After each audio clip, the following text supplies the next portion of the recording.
तो युद्ध छेड़कर अमेरिका और इजरायल ने पूरी दुनिया में हलचल मचा दी है।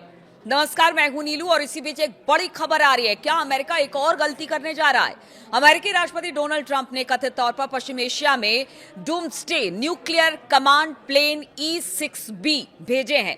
अमेरिकी मिलिट्री के ये प्लेन आसमान में उड़ते देखे गए हैं। इससे ईरान में शुरू हुई लड़ाई के फैलने और तीसरे विश्व युद्ध की शक्ल लेने का डर सता रहा है, क्योंकि कहा यह जा रहा है कि हो सकता है परमाणु हमला ट्रंप कर सकते हैं और इसी को लेकर आशंकाओं का बाजार गर्म है। इस प्लेन की विशेष न्यूक्लियर क्षमताओं के चलते परमाणु युद्ध का अंदेशा अब बढ़ता चला जा रहा है। ईरान की इजरायल अमेरिका के साथ लड़ाई पहले ही 10 से ज्यादा देशों को अपनी चपेट में ले चुकी है और देखिए इसके हाल तो ऐसे हैं कि अब पूरी दुनिया इसकी चपेट में इनडायरेक्ट वे में आ चुकी है।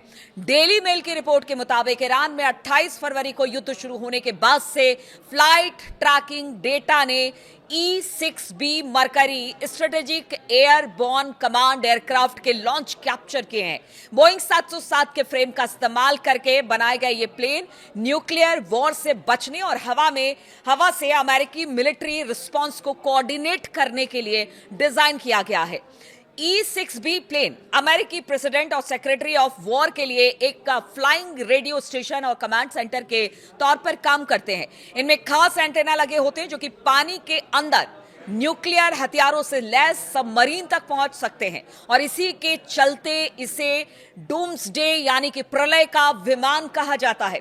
सैटेलाइट जमीन पर मौजूद मिलिट्री पोस्ट और अंडरग्राउंड मिसाइल फैसिलिटी से बात करने के साथ साथ मरकरी फ्लीट वर्ल्ड वॉर 3 छेड़ने और न्यूक्लियर हमले को कंट्रोल करने में भी यह सक्षम बताया जाता है।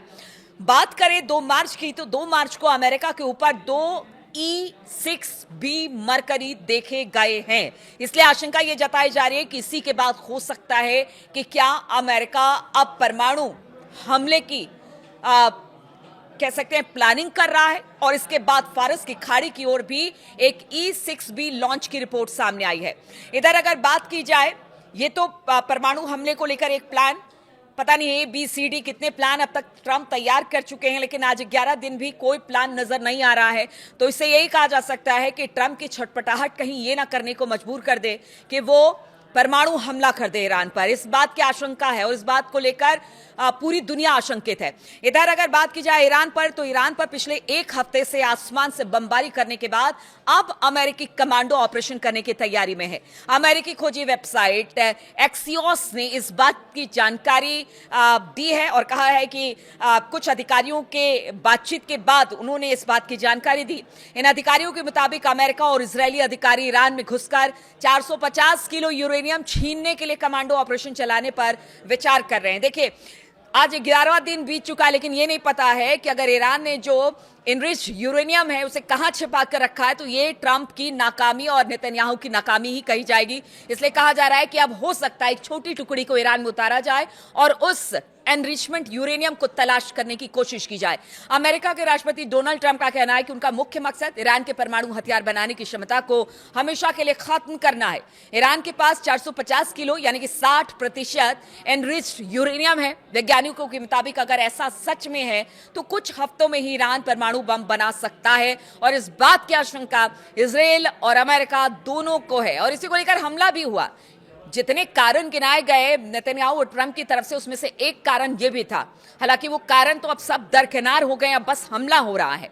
हालांकि अमेरिकी बमबारी में ईरान के परमाणु अड्डे जैसे फोर्डो और इस्फहान न्यूक्लियर प्लांट को भारी नुकसान पहुंचा है, लेकिन उसने 450 किलो यूरेनियम अमेरिकी बमबारी से पहले ही छिपा लिया था। ईरान ने अंडरग्राउंड बंकरों में एनरिच्ड यूरेनियम छिपा रखे हैं, लेकिन सवाल यह है कि क्या ईरान के अंदर सैनिकों को उतारना अमेरिका और इजरायल की सबसे बड़ी भूल तो नहीं होगी। हालांकि सैनिकों को भेजने को लेकर कई बातों का अब तक कुछ पता नहीं चल पाया, जैसे कि फिलहाल यह साफ नहीं हो पाया है कि अमेरिका और इजरायल क्या ज्वाइंट मिशन करने वाले हैं। कमांडो तब जाकर उतारे जाएंगे जब ईरान की सेना जमीन पर उतरने वाले सैनिकों के लिए खतरा नहीं होंगे। यानी कि देखिए, ईरान को भी पता है और उन्होंने पहले ही चेता दिया है कि अगर हमारी धरती पर अमेरिका या इजराइल की फोर्स उतरती है तो उनका जो हश्र करेंगे वो दुनिया देखेगी, इस तरह का दावा ईरान की तरफ से किया गया है। इसीलिए कहा जा रहा है कि खतरा तो बहुत है अगर सैनिक वहां पर अमेरिका या फिर इजराइल को उतरते हैं। अमेरिकी कांग्रेस की ब्रीफिंग में क्या हुआ वो भी आपको बताते। मंगलवार को अमेरिकी कांग्रेस की एक ब्रीफिंग में secretary of state mark Rubio ने पूछा कि क्या ईरान का एनरिच्ड यूरेनियम सुरक्षित किया जाएगा। इस पर कहा गया कि इसे लेना होगा क्योंकि ये बहुत जरूरी है, इसे अपने कब्जे में लेना होगा। लेकिन ये नहीं बताया गया कि जाने वाले लोग कौन होंगे। कब्जे अगर किया जाएगा कब्जा यूरेनियम पर तो वो कौन लोग होंगे जो इसे अपने कब्जे में करेंगे। साथ ही इजराइल के एक सुरक्षा अधिकारी ने कहा कि डोनाल्ड ट्रंप और उनकी कोर टीम एक खास मिशन को अंजाम देने के लिए ईरान में स्पेशल ऑपरेशन यूनिट भेजने पर गंभीरता से विचार कर रही है।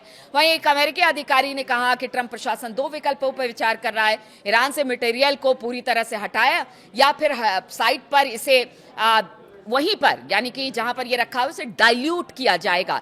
न्यूक्लियर एक्सपर्ट को ले जाना होगा इसके लिए, क्योंकि ये छोटा मोटा तो काम है नहीं, ये मिशन तो बहुत बड़ा है। और इस मिशन में शायद इंटरनेशनल एटॉमिक एनर्जी एजेंसी यानी IAEA के वैज्ञानिकों के साथ स्पेशल ऑपरेटर भी शामिल होगा। और इस मामले की जानकारी रखने वाले दो जो भी अधिकारी हैं उनका कहना है कि देखिए इस तरह के युद्ध में अगर ट्रंप या फिर नेतन्याहू जॉइंट ऑपरेशन अगर दोनों देशों का होता है तो, और नहीं होता है तो फिर क्या आगे की संभावना बनती है ये देखने वाली बात होगी। लेकिन इस वक्त दो खबरें बड़ी प्रमुखता से है। एक तो परमाणु हमले की तैयारी की बात अमेरिका कर रहा है और दूसरी तरफ अपने फोर्स को ईरान की जमीन पर उतारने की बात कर रहा है। लेकिन जिस तरह की स्थिति इस वक्त बनी हुई है ईरान, अमेरिका और इजराइल के बीच में, क्या ये पॉसिबल होगा?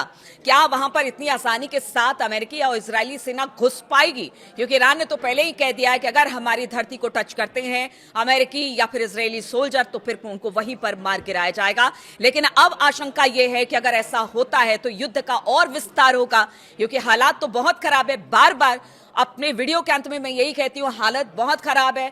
युद्ध लंबा चला तो फिर इसके परिणाम पूरी दुनिया को भुगतने होंगे। इसलिए ट्रंप और नेतन्याहू को अब संयम से काम लेना होगा, सोचना होगा, और जो भी कदम उठाए वो सिर्फ अपने देश के लिए ना सोचे बल्कि पूरी दुनिया के बारे में उन्हें सोचना पड़ेगा।